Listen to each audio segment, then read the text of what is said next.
Ang mga kwento ng pag-ibig, kwento ng buhay, at kwento ng pag-asa dito sa Barangay Love Stories. Love Stories.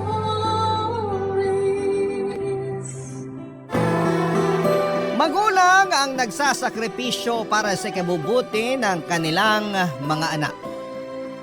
Isa itong obligasyon na dapat panindigan nang sa ganon pagsapit ng takdang panahon. Sila na mismo ang magbalik ng pag-aaruga at pagmamahal na iyong kinakailangan. Ikaw kabarangay, nakabawi ka na ba sa mga sakripisyo ng iyong nanay? Dear Papa Dudut, hindi ko inaasahan na darating din pala ang araw na ako naman ang magpapadala ng sulat sa inyong programa. Isa lamang po ako sa silent listener ng Barangay Love Stories. Ang mga kwento ninyo ang naging jam ko tuwing nagdadrive ako sa daan, lalo na tuwing traffic. Bigla akong nai-inspire na i-share din ang sarili kong kwento para naman makapagbigay ako ng aral at motibasyon sa lahat ng kabataang nakikinig sa inyo ngayon na dumadaan din sa parehong karanasan ng aking buhay. Ako po si Sally, 37 years old. Laking mahirap pero dahil sa determinasyon at pagpupursige, ay isa na ngayon akong business owner ng maliit na Japanese restaurant dito sa Maynila. Kailanman ay hindi ako nagreklamo sa pagiging busy ko sa buhay. Sa katunayan, Papa Dudut, ay sobrang thankful pa nga ako dahil hindi ako nawawala ng pinagkakabalahan. Wala po akong karapatang magreklamo dahil ang buhay na tinatamasa ko ngayon ay ang buhay na araw-araw kong dinadalangin noong bata pa lamang ako. Lingid sa kalaman ng mga taong nakakakilala sa akin ay hindi naging maganda ang buhay ko noong bata pa lamang ako. Poorest of the poor kung maituturing ang estado namin, kasama ang nanay kong si Melba. Sa squatters area lamang kami nakatira noon. Wala kaming sariling gamit sa bahay, walang kuryente at ni palikuran ay wala kami. Wala akong kinalakhang ama. Pero ang kwento sa akin ng nanay Melba ko ay iniwan kami ng tatay ko noong 2 years old pa lamang ako. Dahil mas pinili niyang sumama sa ibang babae kesa panindigan kami.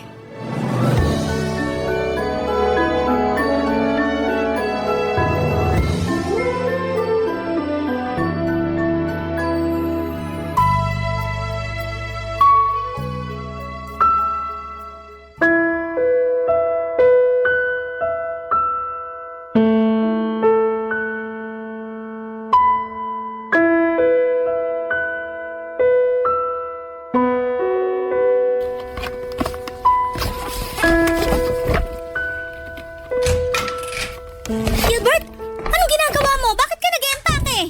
Aalis na ako rito. Ano? Saan ka naman pupunta? Hindi mo na kailangang malaman pa kung saan ako pupunta. Eh, kailan ka naman babalik? Hindi mo yata naiintindihan yung sinabi ko. Aalis na ako. Hindi na ako babalik dito. Anong sabi mo? Eh, paano si Sally? Iiwan mo siya sa akin? Bahala ka na sa kanya. Kung gusto mo siyang ipampon, ipampon mo siya. Wala na akong pakialam. Anong walang pakialam? Anak mo yun, Gilbert. Paano mo nasasabi ang bagay na yan? Hindi ko ginustong magkaanak. Alam mo yun. Aksidente lang yung nangyari. Ngayon, kung gusto mong alagaan yung bata, edi alagaan mo. Kung ayaw mo, ibenta mo na lang. Naririnig mo ba yung sinasabi mo? Oo, at malinaw yung mga sinabi ko. Tapos na tayo, Melba. At sa'yo na yung bata kung gusto mo. Paano mo nagagawa to? Dahil ba sa babae mo? Siya bang nagutos na iwan mo kami kaya ka nagkakaganito? Huwag mong idamay dito si Rita. Ako ang nagdesisyon na sumama sa kanya. Wala siyang kinalaman dito. Ah, talaga? Paano wala siyang kinalaman dito? Eh, siya ang dahilan kung bakit mo kami iiwan ng anak mo. Hindi siya ang dahilan kung bakit ako aalis. Eh ano? Anong dahilan? Sabihin mo sa akin. Kasi ayoko na sa'yo. Ganun lang kasimple yun. Hindi na kita gusto. Sawa na ako sa buhay na meron tayo. Gusto ko magsimula ulit. Dahil hindi naging maganda ang buhay ko sa'yo. Ang kapal ng mukha mo! Grabe ka, Gilbert! Iniwan ko lahat para sa'yo! Nasira ang pangalan ko dahil sa'yo! Pinaglaban kita sa pamilya ko tapos ganitong gagawin mo sa akin! Kasalanan mo na yun. Masyado ka nagpabulag sa pag-ibig, Melba. Sa susunod, huwag mong ibigay ang lahat sa isang tao para kapag iniwan ka, may matitira para sa'yo. Hayop ka! Anong klaseng lalaki ka? Hindi ka na nahiya sa pinagkagagawa mo! Kanino naman ako mahihiya? Sa'yo? Wala ka namang ambag sa buhay ko eh. Hayop ka talaga! Tigilan mo nga ako! Walang hiya ka! Pareho lang tayong walang hiya. Huwag kang magmalinis. Dahil pareho lang tayong makasalanan. Sige, umalis ka! Iwan mo ako, iwan ko rin si Sally! Sabi ko nga sa'yo, ikaw na ang bahala sa batang yun. Kung gusto mo siyang iwan mag-isa, bahala ka. Gilbert! 2 taong gulang lang yung anak mo! Paano mo nagagawa to? Pasensya na, pero kahit anong sabihin mo, hindi na magbabago ang isip ko. Maiwan na kita. Sandali, Gilbert! Sandali lang! Ano? Parang awa mo na, huwag mo kaming iwan. Hindi ko alam kung paano kami mabubuhay nang wala ka. Please, huwag ka nang umalis. Nagmamakaawa ako sa'yo, dito ka na lang. Huwag kang lumuhod dyan. Kahit paluran mo ako, aalis pa rin ako. Kaya maawa ka sa sarili mo. Isipin mo naman yung anak mo. Wala siyang magiging ama. Hayaan mo na lang ba yun? Wala din akong amang kinalakihan. Kaya siguradong kakayanin din niyang mabuhay ng walang tatay. Alis na ako. Huwag mo na akong habulin. Gilbert! Sandali lang! Gilbert! Walang iya ka! Karmahin sana kayong dalawa! Sinusumpa ko tong araw na to, hindi kayo magiging masaya ng babae mo! Wala kang kwenta ka ba? Mabulok ka sana sa impyerno! Simula noon ay mag-isa na akong itinaguyod ni Nanay Melba kahit na sobrang hirap ng buhay namin noon. Pagtungtong ko ng edad na 8 ay nagkaroon ng live-in partner si Nanay, isang construction worker. Na nung una ay mabait pero sakalang lumabas ang totoong ugali nito noong nalulong na siya sa sugal. Naging mapanakit ang boyfriend ni Nanay lalo na tuwing lasing ito. Halos gabi-gabi niyang sinasaktan si Nanay noon. At maging ako ay hindi nakaligtas mula sa malulupit nitong kamao. Halos 2 taon din naming tiniis ang pang-aabuso sa amin ng boyfriend ni Nanay, Papa Dudut. Hindi niya magawang iwan ang lalaki dahil malaki ang naitutulong niya sa amin pagdating sa mga gastusin namin sa bahay. Hanggang sa isang araw ay bigla na lamang ni-raid ng mga pulis ang bahay namin dahil nagtutulak pala ng droga ang kinakasama ni Nanay. Nakulong ang lalaki at simula noon ay hindi ko na ulit siya nakita pa sa buhay namin. Muli ay naiwan kaming mag-ina para harapin ang problema namin sa kahirapan. Papa Dudut, hindi ko makakalimutan kung gaano kahirap ang naging buhay namin noon. Hanggang ngayon ay ginagawa ko pa ring inspirasyon ng batang Sally na patpatin at laging umiiyak gabi-gabi dahil walang laman ng sikmura. Sa kabila ng buhay namin yon ay malaki ang pasasalamat ko kay Nanay Melba dahil hindi siya sumuko. Kahit wala kaming pera ay pinilit niya akong pag-aralin para mapaghandaan ko raw ang kinabukasan ko.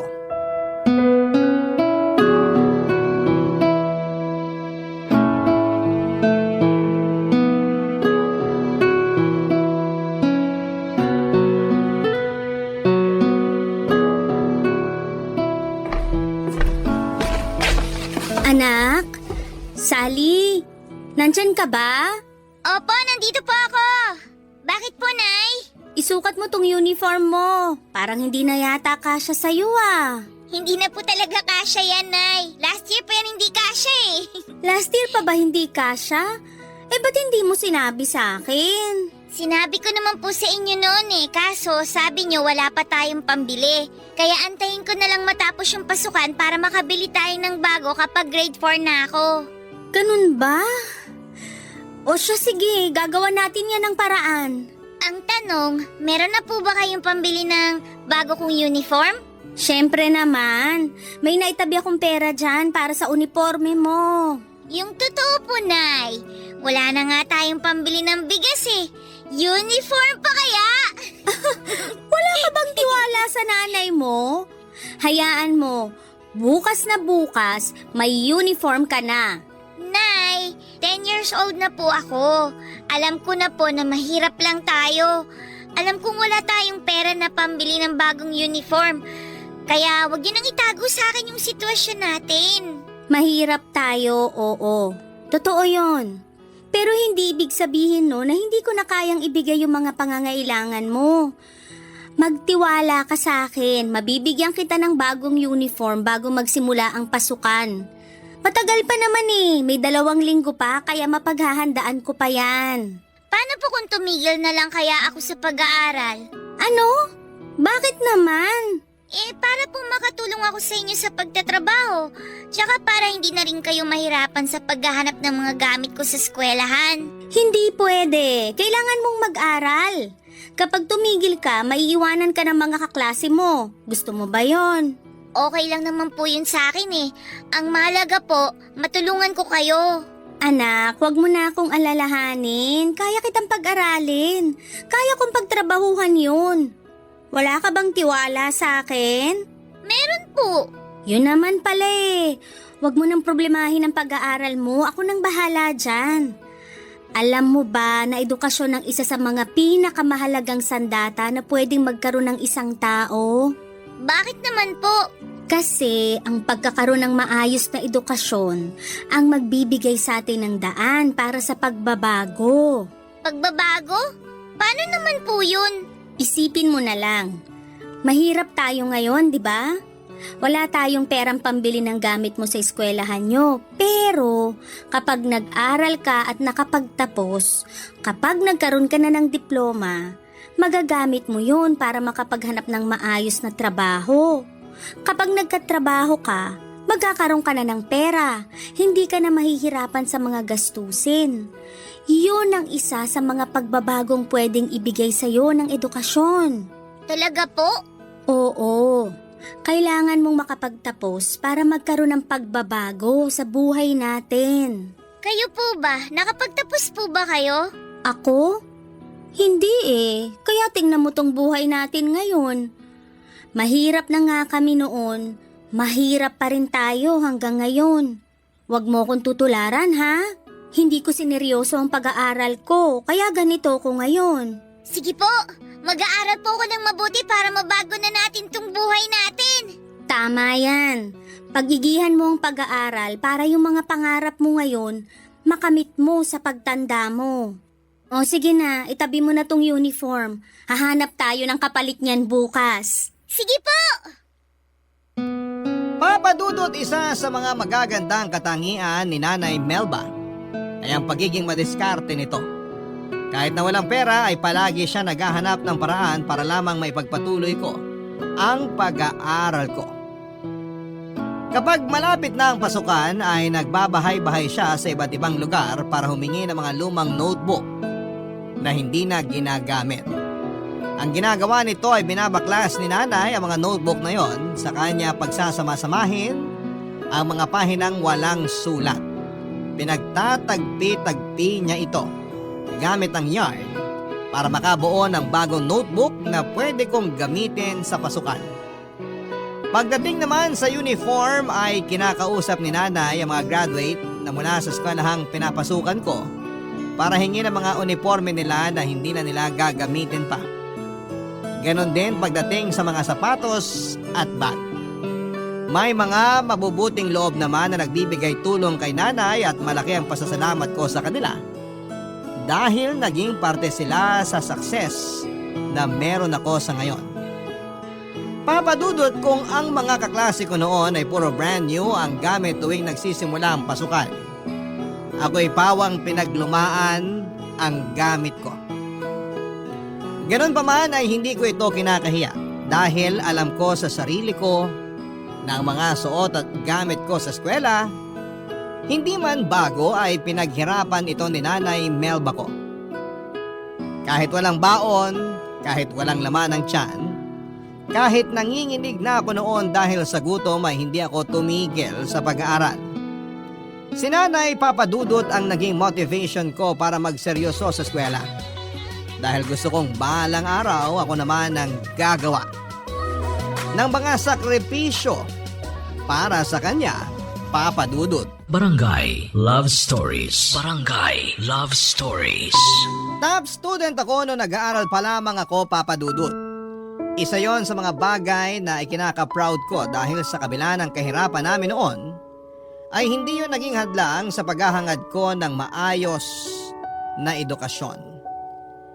Sa katunayan ay lumalaban pa ako noon sa mga school contest sa iba't ibang lugar pagdating sa math, science at maging sa journalism. Paborito ako ng mga teachers ko noon dahil masipag akong bata. Teachers pet nga ang tawag nila sa akin noon. Lagi kasi akong inuutusan ng mga teachers ko na magtinda ng merienda, maglinis ng classroom, bumili ng pagkain at kung ano-ano pa.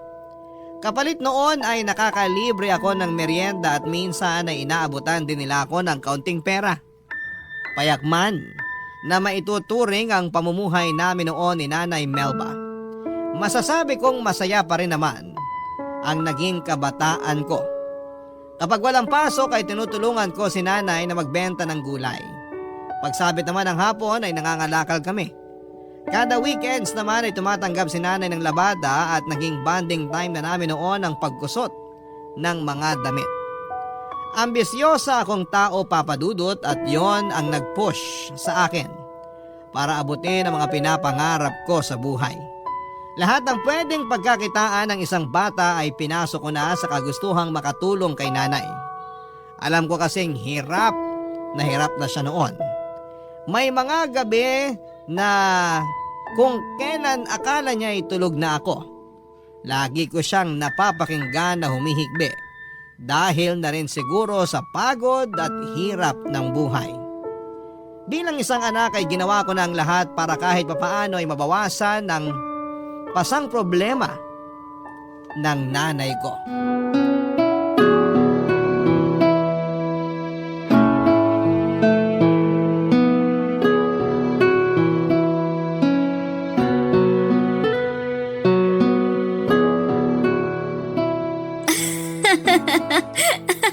Oh, eto. Hulaan mo kung ano tong anino na ginagawa ng mga daliri ko. Ano po yan? Hindi ko po masyado makita eh. Tapat niyo po yung kamay niyo sa may kandila para mahulaan ko. Oh, ayan. Nilalapit ko na. Nakikita mo na ba kung ano yan? Dinosaur? Hindi. Eh ano po yan? Aso. Ayan yung tenga oh. Tapos itong hindi liit ko yung dila. Parang hindi naman po aso yan eh. Nay, bakit po pala hindi na bumalik yung kuryente natin? Ayaw na tayong pakabitin ng kapitbahay natin eh. May nanguhuli na raw kasi. Hayaan mo, kapag nakapag-ipon ako ng pera, magpapakabit ako ng sarili nating kuryente. Eh, paano po ako makakagawa ng assignment niyan? Dito ka na muna sa may kandila. Maliwanag naman eh. Kapag po ako lumaki na tapos nagkatrabaho, magpapakabit po ako ng maraming ilaw dito sa bahay para po maliwanag. Aba, magastos yun sa kuryente. Kahit na po. Nakakatakot kasi kapag madilim eh. Baka po mamaya may sumilip na multo dyan sa may bintana. Naku, tinatakot mo lang sarili mo. Hindi naman totoo ang multo eh. Basta yun po ang bibiling ko kapag may trabaho na po ako. Eh baka rin ano? Ano pa? Ano pa yung mga pangarap mo na gusto mong gawin pagtanda mo? Marami po. Kapag po may sarili na tayong bahay, gusto ko po magpagawa ng swimming pool. Tapos po, gusto ko rin bumili ng relo. Yung pong katulad sa kaklase ko, yung relo po na may calculator. Calculator? Bakit mo naman kailangan ng calculator? Eh magaling ka naman sa math. Eh basta po, ang ganda po kasi nun eh. Ano pa? Anong trabaho naman ang gusto mong gawin? Kapag nakapag-college ka na, anong kurso yung kukunin mo? Gusto ko po doktor. Doktor? Bakit naman yun ang napili mo?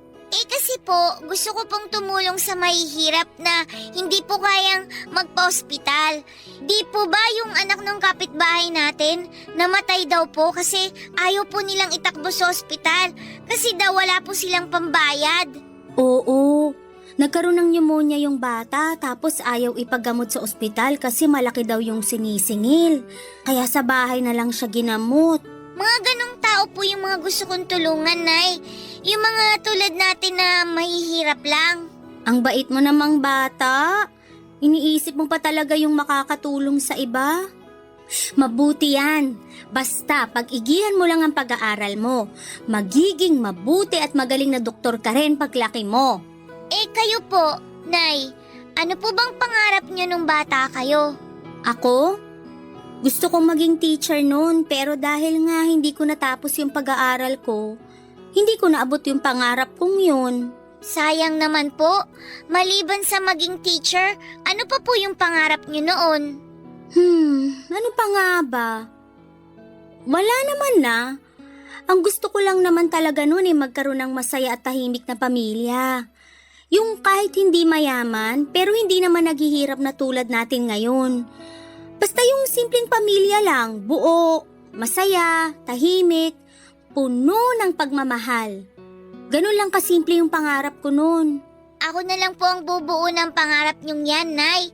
Ako po yung magbibigay sa inyo ng masayang pamilya.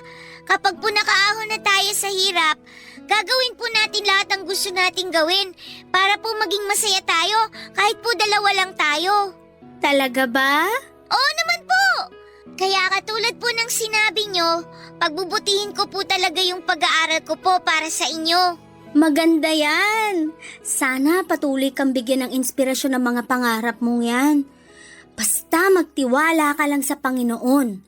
Maaabot din natin ang mga nais natin pagdating ng panahon. Papa Dudut, marahil noon ang mga pangarap ko nung bata pa lamang ako ay parang napaka-imposibleng mangyari. Masyadong matayog. Ang mga kahilingan ko sa buhay na mahirap kamtin, lalo na sa estado namin noon, pero hindi ko ginawang hadlang ang kahirapan para abutin ang mga pangarap na yon. Papadudot kong mahirap na ang buhay namin noon. Mas humirap pa ang mundo namin nung patuloy na sinubok ang tatag naming mag-ina. 15 years old ako noon nung biglang dinapuan ang malubhang sakit si Nanay Melba. Nagsimula ang lahat sa isang simpleng ubo at akala namin ay simpleng lagnat lang ang dumapo kay Nanay dahil maulan noon at ilang beses naulanan si Nanay. Pero ang ubong yon ay hindi na naalis-alis pa. Sa halip kasi na bumili ng gamot ay mas pinili na lamang ni Nanay na gastusin ang kakarampot nitong pera sa pagkain. Hanggang ang ubo nito ay lumala ng lumala. Ang payat nitong katawan ay lalong nangayayat. Bumagsak ang katawan nito pero kahit na ganoon ay hindi tumigil si Nanay. Nagpatuloy pa rin siya sa pagtitinda noon dahil kung hindi niya gagawin yon ay wala kaming kakainin. Dumating noon sa punto na maging ako ay nahawa na rin sa sakit ni Nanay.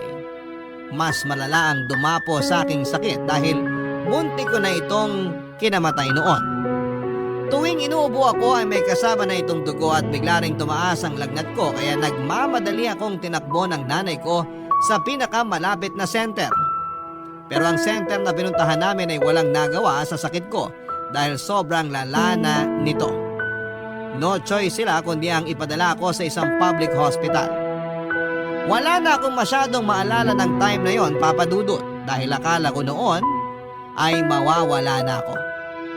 Sobrang sakit ng dibdib ko tuwing humihinga ako. Hindi rin ako natigil sa pag-ubo hanggang sa sumakit na ang lalamunan ko sa kakaubo.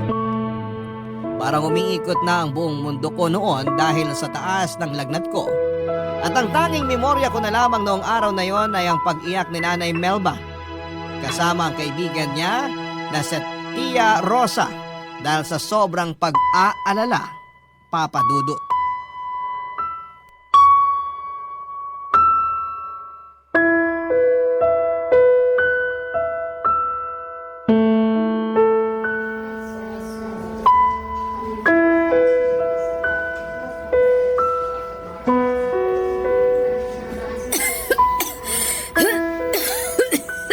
Melba, ikaw rin. Magpatingin ka na kaya. Malala na rin yung lagay mo, oh. Hindi na. Kaya ko na to. Kung pati ako ay magpapa-ospital, hindi ko na alam kung saan ako kukuha ng pambayad. Kanina pa nga ako hindi mapakali kung saan ako kukuha ng pera para dito eh. May naitatabi ka ba dyan na pwedeng mahiram? Naku, wala eh. Ako rin naman maraming bayarin ngayon. Walang-wala rin ako ngayon eh. Ganun ba? Paano na kaya to? Huwag mo nang problemahin yon. Ang isipin mo na lang muna ngayon ay yung kalagayan ninyong mag-ina. Kaya nahawa yung anak mo dahil dyan sa pagpapabaya mo eh. Dapat nung una pa lang, ipinagamot mo na yung sakit mo. Tingnan mo, mas lumala tuloy. Hindi ko naman alam na abot sa ganito yung sitwasyon namin eh. Magpatingin ka na rin para mabigyan ka na nila ng gamot. Huwag mo nang alalahanin yung gastos. Maya-maya, may darating ng tulong. Tulong? Saan naman manggagaling yung tulong na sinasabi mo? Ganito kasi yun eh. Pasensya ka na kung pinangungunahan kita ha. Pero tinawagan ko kasi si Gilbert. Si Gilbert? Bakit mo naman ginawa yun, Rosa? Nag-aalala na rin kasi siya sa inyong mag-ina eh. Wala naman akong maipahihiram sa iyong pera. Kaya ako na mismong humingi ng tulong kay Gilbert. Alam ko naman na kahit magkamatayan, hindi ka lalapit sa lalaking yun. Eh kaya ako na ang kumausap sa kanya. Rosa, hindi ko kailangan ng tulong ni Gilbert. Isang tabi mo na lang muna ang pride at galit mo sa tao. Kailangan niyo si Gilbert ngayon. Kailangan siya ng anak mo. Rosa, Melba, O ayan na pala si Gilbert. Salamat naman at nagpunta ka agad dito. kumusta na si Sally? Inadmit na siya ng mga doktor. Malala raw ang lagay niya eh. Pero nasalina na siya ng gamot. Ang sabi ng doktor, tuberculosis daw ang sakit niya. TB? Paano naman nangyari yun, Melba? Bakit mo naman pinaabot sa ganito kalala ang sitwasyon nyo? Hindi ko naman alam na TB na pala tong nararamdaman ko eh. Huwag na kayong magsisihan. Ang mabuti pa, kausapin mo tong si Melba na magpa-admit na rin dahil ang tigas ng ulo. Ayaw niyang magpatingin sa doktor. Hindi ka pa ba nila nasi-check up? Hindi na kailangan. Hihingi na lang ako ng gamot. Mawawala na rin to. Magpatingin ka na sa doktor. Hanggang ngayon talaga, ang tigas pa rin ang ulo mo. Wala akong pambayad sa doktor. Kaya... Huwag mo nang problemahin yan. Ako nang magbabayad sa mga gagastos ninyo rito. Ang malaga ay gumaling si Sally, pati na rin ikaw. Hayaan mo. Mag-iipon ako ng pera kapag gumaling ako. At babayaran ko lahat ng magagastos mo rito sa ospital. Hindi mo na kailangang gawin yan. Isa lang naman ang hiniling kong kapalit nitong pagtulong ko eh. Kapag gumaling na kayong dalawa, pakiusap ko lang na wag na kayong lalapit ulit sa akin. Hindi alam ng pamilya ko ang tungkol sa inyo. Kaya please lang, wag nyo na akong guluhin ulit. Naiintindihan mo ba yun, Rosa? Pasensya na talaga. Wala naman na kaming ibang matatakbuhan kung hindi ikaw lang eh. Sige na, ipacheck mo na yung kaibigan mo. Halika na, Melba. Magpatingin ka na rin para gumaling ka. Sandali, hindi pa kami tapos mag-usap ni... Halika na. Siya na nga raw ang magbabayad eh. Hayaan mo na lang siyang bumawi sa inyong mag-ina. Gilbert, maiwan ka na muna namin ha. Ipapatingin ko lang to si Melba bago pa siya makahawa ng iba. O sige, Kung gusto mong bisitahin yung anak mo, nasa isolation room siya. Magsuot ka na lang din ng face mask para hindi ka mahawa sa sakit niya. sige, salamat. Pupuntahan ko na siya. At ikaw naman, Melba. Doon tayo. Magpapatingin ka para mabigyan ka na rin ng gamot. Sulitin mo na itong kabutihang ibinibigay ni Gilbert. Dahil baka hindi na ulit ito mangyari. Oo na. Hindi na talaga ulit ito mangyayari. Nagkaroon pa ako ng utang na loob sa lalaking yun. Hindi yon utang na loob. Kabayaran niya yon sa pag-iwan niya sa inyong mag-ina. Kaya wag mo nang isipin yon. Yung gagastusin niya ngayon, kakarampot lang yon kumpara sa yaman na meron siya ngayon. Halika na. Sa awa ng Diyos ay nakaligtas naman ako sa pagsubok na yon ng buhay ko, Papa Dudut. Dahil sa diretsong gamutan ay mabilis na nawala ang sakit ko, ganon din kay Nanay Melba. Noong nalaman kong ang tatay ko ang tumulong sa amin sa pagbabayad ng mga gastusin sa ospital ay naisipan ko siyang pasalamatan. Hinanap ko kung saan nakatira si tatay pero hindi natuloy ang plano kong pasalamatan siya. Noong nakita ko kung gaano kaganda ang buhay ng ama ko. Malaki ang bahay nila, sakto noon na nasa veranda sila ng kanilang tahanan noong nagpunta ako sa kanila. May 3 siyang anak at puro babae. Maganda rin ang asawa niya habang pinagmamasdan ko sila. Mula sa labas na masayang kumakain ng merienda ay hindi ko po maiwasang makaramdam ng inggit. Bigla ko naawa sa sarili ko, Papa Dudut. Anak din ako ni Tatay Gilbert, pero bakit hindi ko man lang naranasan ang buhay na meron ang mga anak niya ngayon?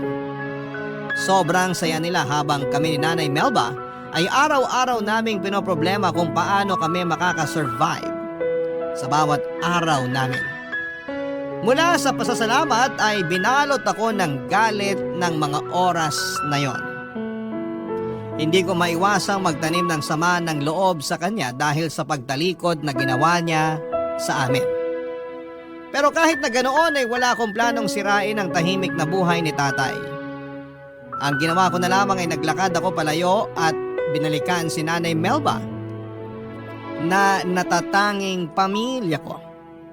Simula noon ay pinangako ko na sa sarili ko na gagawin ang lahat para matamasa rin ng buhay na meron si tatay. Ipaparanas ko rin kay nanay kung papaano ang mamuhay ng payapa at walang iniisip na kahit na anong mga problema. Barangay Love Stories. Barangay Love Stories. Papa Dudut, ginawa ko ang lahat para maigapang ko ang pag-aaral ko. Pagtungtong ko ng kolehiyo ay nag-apply ako ng scholarship na handog ng aming mayor. Naghanap din ako ng trabaho para may mapagkunan ako ng panggasto sa eskwela. Hindi naging madali ang pag-abot sa buhay ko na pinapangarap ko. May punto noon na naiiyak na lamang ako dahil sa sobrang pagod. Pero pagkatapos umiyak ay sige pa rin ako sa pagsulong. Mahirap man ang mag-aral ng pagod ay okay lang. Kahit na walang tulog at gutom ay nalalampasan ko ang lahat ng ito. Dahil na rin sa suporta at pagmamahal sa akin ni nanay. Kumapit ako sa Panginoon at humingi ng gabay sa Kanya na sana ay makayanan ko ang bawat araw pang darating sa buhay namin ni Nanay Melba. At ang mga panalangin kong yon ay ibinigay naman sa amin ng may kapal, Papa Dudut. Dumating ang araw na nakapagtapos ako ng college gamit ang sarili kong dugot pawis. Nang makuha ko ang diploma ko ay agad akong naghanap ng trabaho at nagsimulang mag-ipon. Paunti-unti ay dahan-dahan kong inangat ang buhay namin mula sa laylayan. Dumating kami noon sa moment na hindi na namin problema ang araw-araw na pagbili ng bigas dahil kaya ko nang bumili ng pang-1 linggo. Kung noong bata ako ay puro pinaglumaan ang mga suot kong damit. Noong nagkatrabaho ako ay nakabili na ako ng sarili kong damit. Ganon din si Nanay Melba na nakakapagsuot na rin ng mga magagandang kasuotan.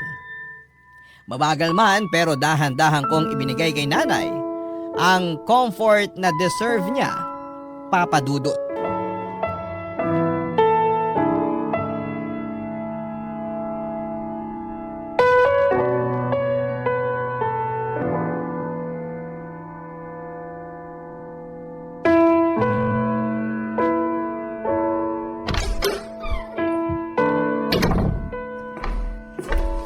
Anak? Happy birthday, nanay ko!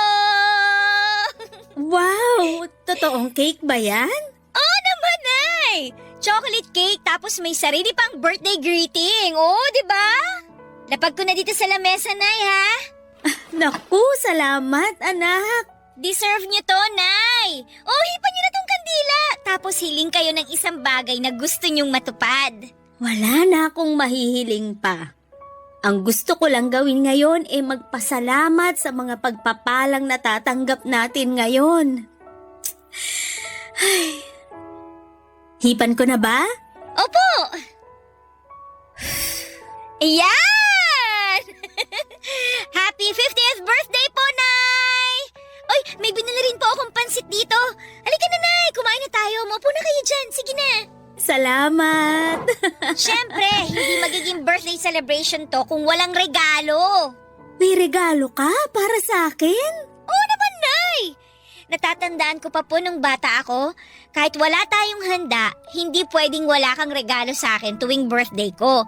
Kaya ako naman ngayon na magbibigay sa inyo ng regalo. Eto po, Nay. Ano naman to? Buksan niyo na po. Wow! Blouse! Sakto paboritong kulay ko pa to. Yellow na floral. Salamat talaga dito, anak ha. Kayo po ang dapat kong pasalamatan, Nay. Kasi kung hindi dahil sa inyo, hindi naman natin maaabot kung ano man ang meron tayo ngayon. Hindi niyo ako pinabayaan noon, kaya ako naman ngayon ang magbabalik ng lahat ng sakripisyo na ginawa niyo para sa akin. Sinong mag-aakala, no? Naaabot din pala tayo sa ganitong klase ng buhay.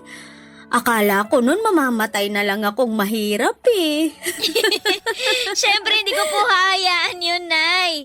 Hindi ba't nangako nga po ako sa inyo na ako ang aabot ng pangarap ninyo? Ito na po yun. Unti-unti na nating naaabot yung mga pangarap na yun. Wala pa tayo sa buhay na talagang gusto natin, pero at least ramdam naman natin na malapit na tayo sa rurok. Konting tiis pa, Nay. Magiging maayos din ang buhay natin. Sa totoo lang, masaya na ako sa ganito eh. Maayos na ang tirahan natin, may ilaw na tayo, may gamit. Hindi na tayo namumroblema sa pagkain. Doon pa lang, sobrang nagpapasalamat na ako sa mga biyayang to. Hindi pa yan sapat, Nay. Mas pag-iigihan ko pa po ang pagtatrabaho dahil kulang pa to sa lahat ng paghihirap na ginawa ninyo noon. Gusto ko na magbuhay donya kayo. Gusto ko magsuot kayo ng mga mamahaling alahas. Gusto ko na tiles na sahig na nga apakan ninyo. Yun ang gusto kong buhay na matamasa ninyo, Nay. Salamat, anak. Pero wag naman laging ako. Isipin mo rin ang sarili mo. Mas matutuwa ako kapag sarili mo ang inuna mo kaysa sa akin. Huwag niyo na po akong problemahin, Nay. Napagbibigyan ko pa rin naman ng sarili ko kahit papano eh. Yung nakikita ko pa lang na nakakapagbalik na ako sa inyo ng mga bagay na ikinakatuwa ninyo, okay na po ako doon. Salamat, anak. Salamat din sa Diyos sa lahat ng magagandang bagay na nangyayari sa atin ngayon. Sige na po, Nay. Kumain na tayo. Sige, ano pa ba tong mga binili mong pagkain? Ayan po, pansit gisado. Paborito niyo yan, di ba? Tapos may in-order din po akong maha blanca sa kapitbahay natin. Naku, sarap naman nito. Papadudo taon nang lumipas ay pinasok ko ang pagnenegosyo. Pagkatapos ng trabaho ko sa umaga ay naisipan ko magtinda ng mga inihaw at prinitong ulam sa labas ng bahay namin tuwing gabi. Hindi ko ininda ang pagod na nararamdaman ko sa buong araw na pagtatrabaho dahil alam kong ang lahat ng paghihirap na ginagawa ko noon ay para sa pangarap ko kay nanay na mabigyan siya ng magandang buhay. Marami ako naging customer sa maliit na business na pinatayo ko, Papa Dudut. Sa pamamagitan noon ay nadagdagan pa ang ipon ko hanggang sa nakalipat kami ni nanay sa mas maayos na bahay. Hindi naglaon ay nakapagpunda na rin po ako ng ilang appliances tulad ng maliit na ref, electric fan at pati na rin gas stove. Kahit na hindi pa ganoong kalaki ang sweldo at income na nakukuha ko noon ay hindi ako nakalimot sa pinanggalingan ko. Kung ano ang ginawa sa amin ng mga mabubuting tao noon na tumulong sa amin ay ginawa ko rin yon nang umayos ang buhay namin. Nagdo-donate ako sa simbahan ng maliit na halaga ng pera at tumutulong din ako sa mga kabataang kapuspalad hanggang sa isang karinderyang naisipan kong ipatayo. Nagtulungan kami ni nanay para buhayin ito at hanggang sa nag-boom na nga ang kainan namin dahil malapit lang kami sa eskwelahan. Karaniwan sa mga suki namin ay mga college students at may ilan din na trabahador na nagbo-boarding malapit lang sa amin. Damang-dama ko noon ang tagumpay na matagal ko nang pinapangarap. Taon ang hinintay namin bago ko natamasa ang mga pangarap ko noong bata pa lamang ako. Pero kung kailan unti-unti na namin itong naaabot ay isang trahedya naman ang nangyari sa buhay namin. Nang mabangga ng pampasaherong jeep ang sinasakyan naming tricycle. Pauwi na kami galing palengke noon nang bungguin ng isang jeep ang sinasakyan namin ni Nanay Melba. Galos lang ang tinamo ko matapos akong yakapin ni Nanay. Siya ang sumalo ng impact ng banggang yon at yun na po ang kinasawin ng kanyang buhay, Papa Dudut.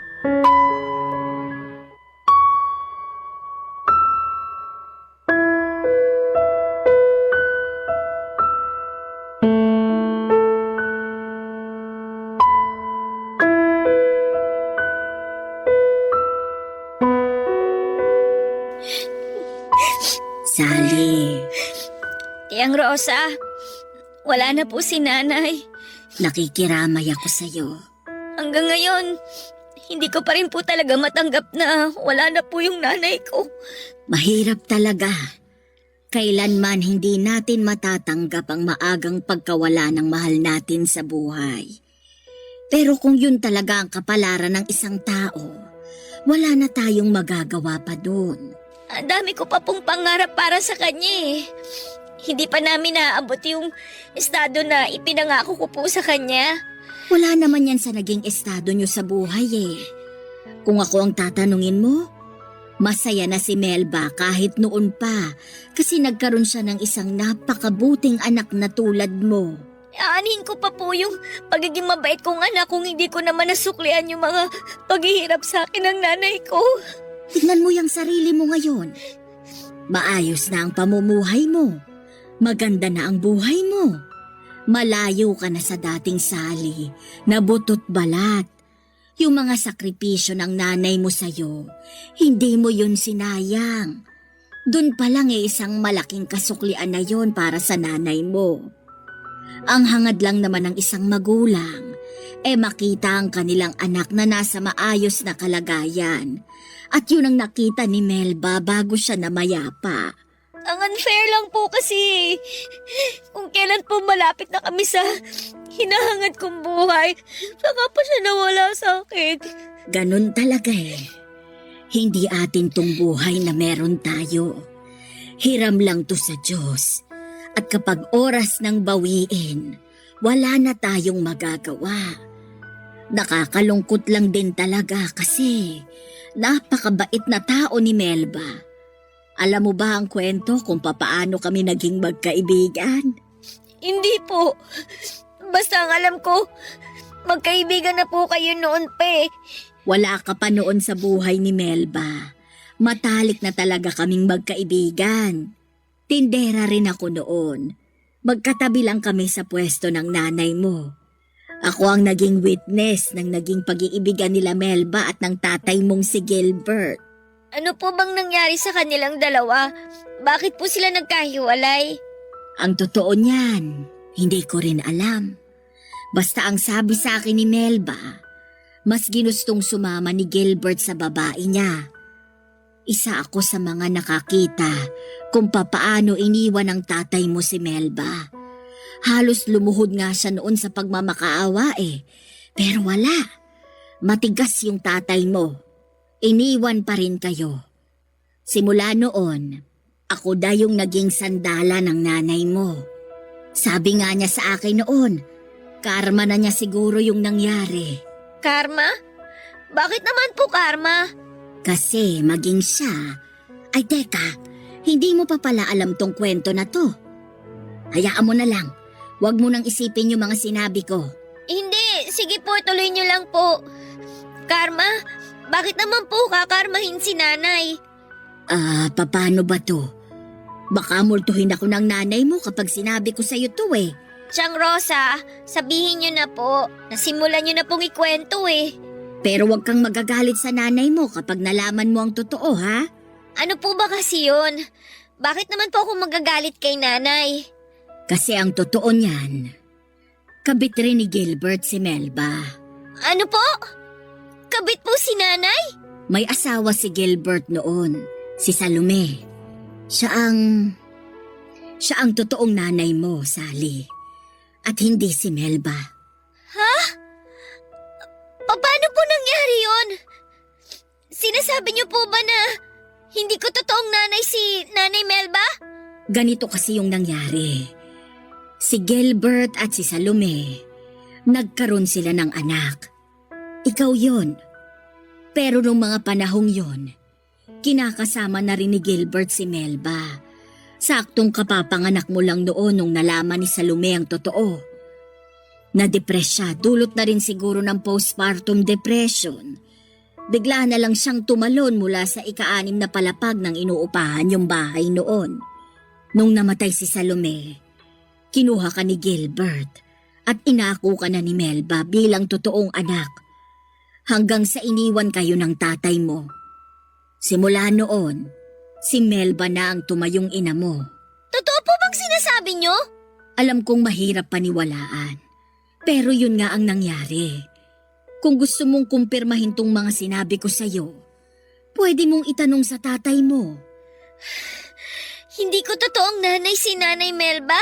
Maaaring hindi nga kayo totoong magkadugo, pero nanay mo pa rin siya at hindi na yun mapapalitan pa. Sally, huwag ka sanang magalit sa nanay mo, ha? Hindi po. Hindi po ako galit kay nanay. Nagulat lang po ako sa mga nalaman ko. Pwede po bang iwan niyo na lang po muna ako? Gusto ko na lang po muna sanang mapag-isa. O sige, doon na lang muna ako sa labas. Sa totoo lang, Papa Dudut, ay hirap akong paniwalaan noon ang mga nalaman kong katotohanan mula kay Tiang Rosa.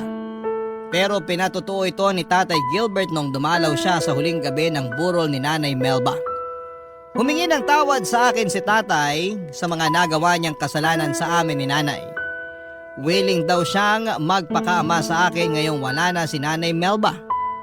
Pinatawad ko naman po si Tatay sa ginawa niyang pang-iwan sa amin, pero kasabay noon ay hiniling ko rin sa kanya na huwag na siyang magpapakita pa sa akin kailanman.